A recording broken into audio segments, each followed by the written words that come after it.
Hey everyone, I am just going to record a Fit for Purpose discussions video. So welcome back, and if you haven't seen any of these before, I would encourage you to go back. I think this is episode like 34, 35 at this point, so there's quite a bit of content to get through there if you want to check that out.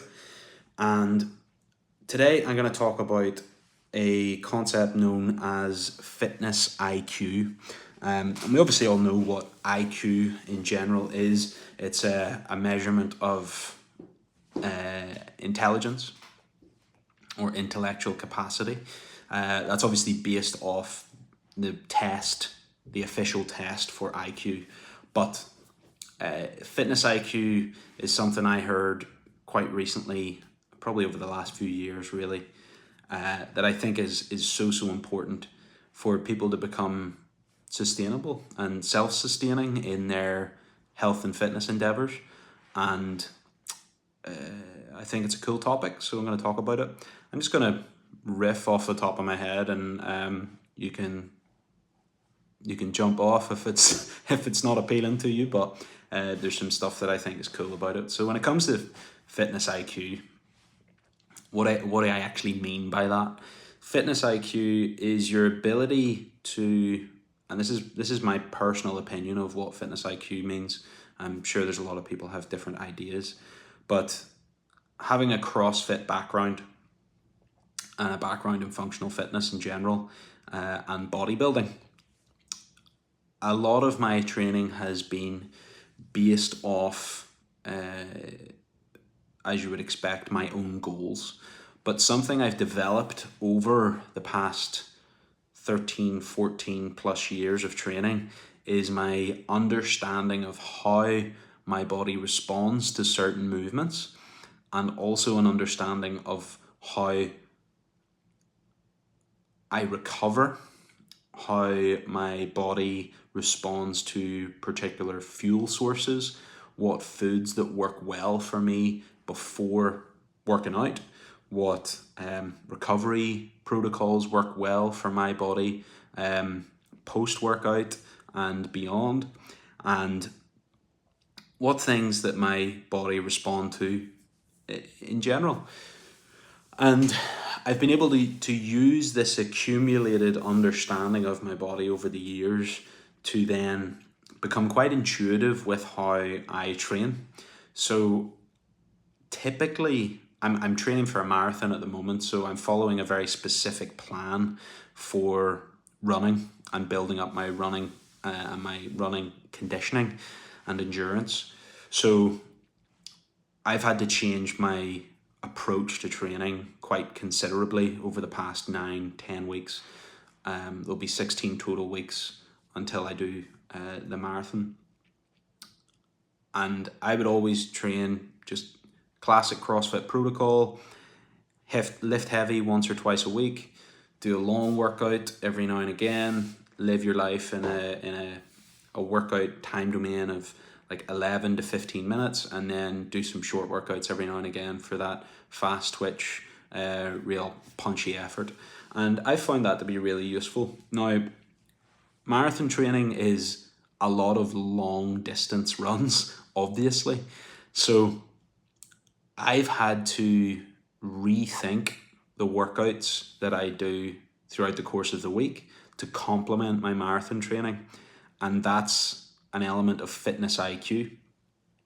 I've seen a goal, I've created this goal of the marathon, and I've had to intuitively understand how my body would respond to that long distance training. And for me, I feel that in my hips, my hamstrings, my glutes, I feel really tired and really hungry, more so than usual if I wasn't training for a marathon. And what I've noticed is sleep has been incredibly important throughout this. I went a few weeks where I went to bed way too late, and my training suffered massively. And that's something I maybe could have done before I did the marathon training, and it wouldn't have affected me as much. But I've noticed that it affected me a lot. So I've been going to bed earlier. That's that adjustment I made based on how my body has felt and staying in tune with how my body has felt. So that's just an example of how I'll adjust my training. I haven't been doing a huge amount of heavy lifts. I've been dotting them in here and there, but I've been trying to make sure I've put at least 1 or 2 rest days before I would then go for a run, because the run feels really affected by a heavy day.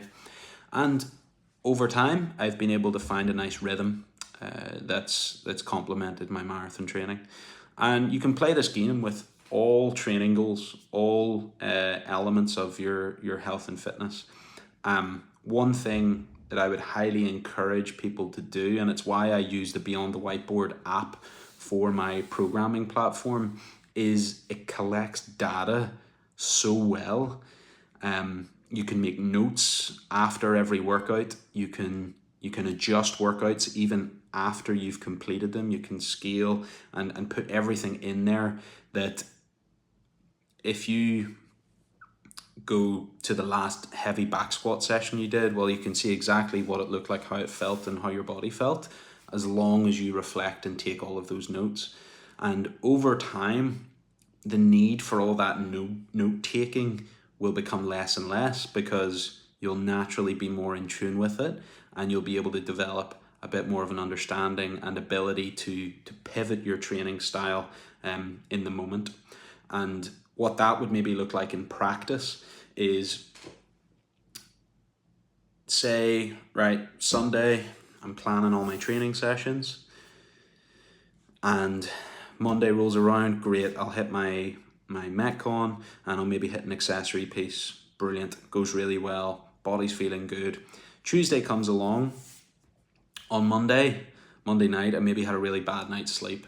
I maybe didn't get a great dinner in. It was a bit rushed, thrown together, and it was just a bit more of like survival. At the moment, Samuel's not very well. He's just has a cold, but in general, it just makes him a wee bit more antsy and irritated. So you're kind of responding to him and trying to sort him out. So maybe, things are a bit more rushed, and you're maybe a bit more stressed than normal. So you come into Tuesday, and you maybe planned a certain workout or a heavy day on Tuesday, for example, and I'll look at that and go, flip, I just do not feel like I've got the oomph for 5x5 back squat, for example. But you do it anyway, right? You do the 5x5 back squat, but what happens is you got to use your fitness IQ to adjust on the fly and figure out, how can I get the most out of this 5x5 back squat without burying myself, and without making foolish decisions. So what you would do is say, right, instead of this being as heavy as possible and aiming for a PB, I'm going to reframe this, think of the context of my previous couple of days, all of those things I said before, crappy sleep, maybe recovery hasn't been ideal, I didn't have time to stretch, body just isn't feeling 100%, a bit tight in places. Right, okay, let's do 5x5. It's going to feel heavy, but it's not going to feel maximal. Perfect. That's fitness IQ, your ability to adapt your training on the fly. And there's one thing that you got to set aside whenever you do this, and that's your ego. It's your need to do the workout as it's written. That's not I'm a resilient, strong person, I'm going to do it RX as it's written on the app. All that is your ego saying, I have to do it this way, otherwise I'm a rubbish fitnesser. That is not true. Workouts are workouts. If we didn't put RX or scaled on this, if we didn't label it those ways, then it would be very easy to change these things. But humans have this proclivity to want to do things a particular way so that they can say they did things a particular way and other people will be impressed. And that's your ego talking. I struggle with it. I would be very surprised, and I'm always impressed when people are in great control of that ego side. And to develop your fitness IQ, it takes tremendous control of the ego, and that need to feel like we need to impress others or please others. So guys, I'm gonna leave it there. I hope that helped. I hope it wasn't a bit of a waffle. And I will speak to you soon. Bye.